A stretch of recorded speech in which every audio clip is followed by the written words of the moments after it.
My eyes have kind of been open through these underdog drafts as to just how shallow outfield really is. Now let's get into our official underdog segment of the week. Use promo code RWMLB. Not only will Underdog double your initial deposit up to $100, but you also get 6 months of our RotoWire subscription for free. Todd, today's main subject of conversation in regards to best ball, top outfield targets. Of course, we all want to grab one of those top dogs at the very top of the board if we can. But as we're making our way down, trying to get to the magic number of 6 outfielders, who are we grabbing in our drafts? And my number 1 is Brandon Nimmo. Not always the biggest Nimmo guy in traditional traditional 5x5 roto because he doesn't stand out with the power, doesn't stand out much with the speed, but he's got the perfect skill set for a points league like this.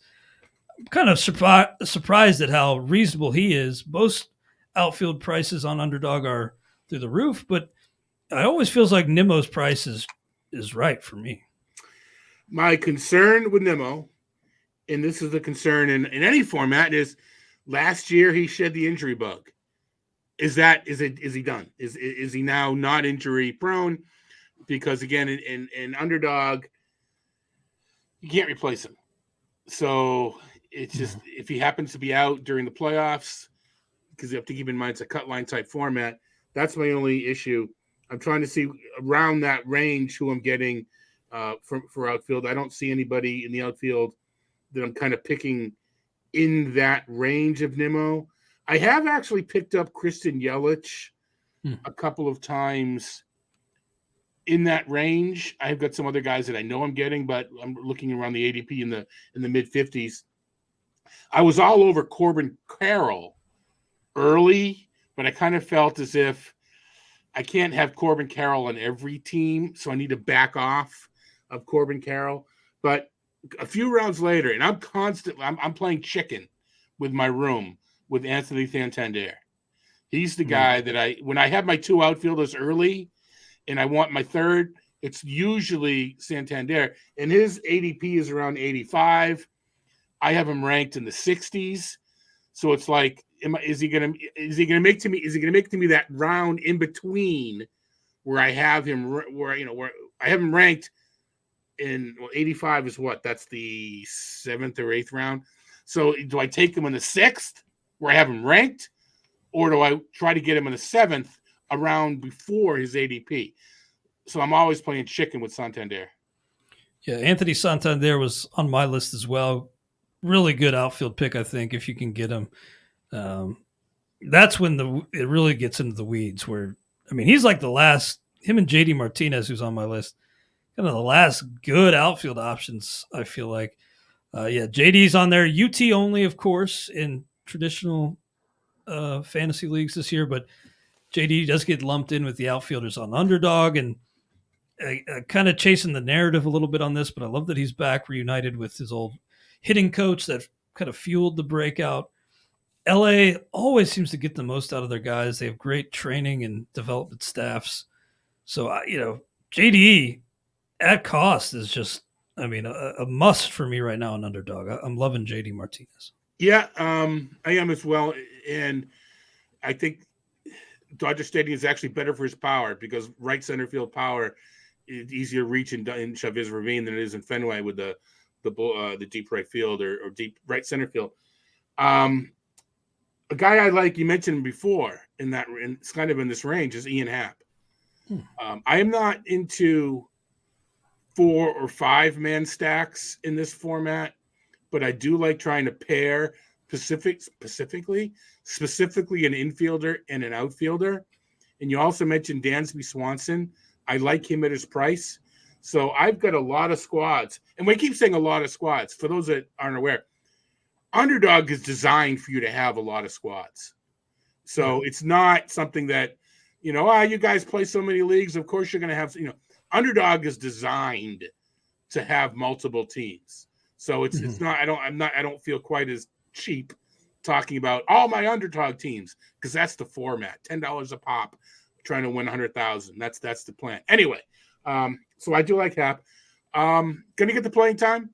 And just as he about to tease a breakout, he get hurt. I think this is the year that he kind of stays healthy, and we see that breakout. He could run a little bit too. Smart player that could benefit by the changes.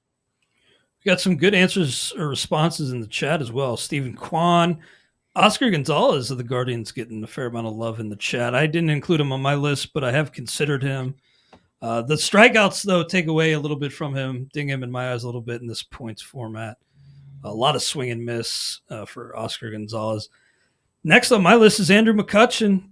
Yeah. That's at the point where, and I don't love to do it, I kind of have to hold my nose, but you get 20 roster spots in total, and I do like to do the 7-7-6, and getting the 6 outfielders is tough.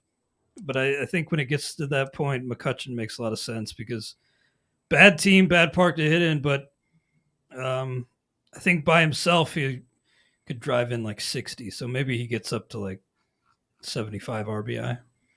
Yeah, so I'm going to, a little bit before McCutchen for me is Riley Green.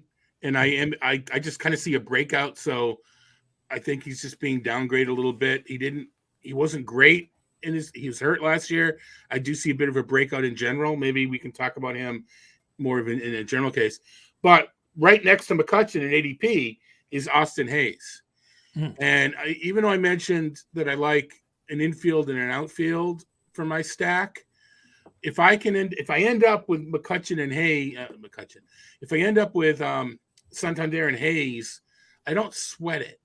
I don't expect them both to be in my lineup every week, but that week that the Orioles, they have they're facing some weak pitching or et cetera, that's what you kind of want. So I am not at all against Austin Hayes.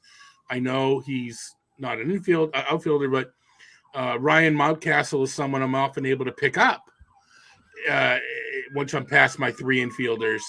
And I get my infield outfield stack. Nice. Yeah, I got to admit, Austin Hayes has been a little bit of a blind spot for me. I haven't really ever considered him this draft season. But he is very... What's that? He's a boring compiler. Yeah, he is very much boring, but I should probably give him another look, and Riley Green, who didn't really do much at all last year, but you know what? Really hyped as a prospect, and last year is last year. He didn't... It's hard to explain. I mean, not that hard. It's not hard to explain. It's easy to explain. He hit for batting average, at least within realm of a rookie. He didn't run. He didn't get homers. So I think that it's just growing pains, if you will. I think those will come. He wasn't overmatched. He didn't strike out a ton.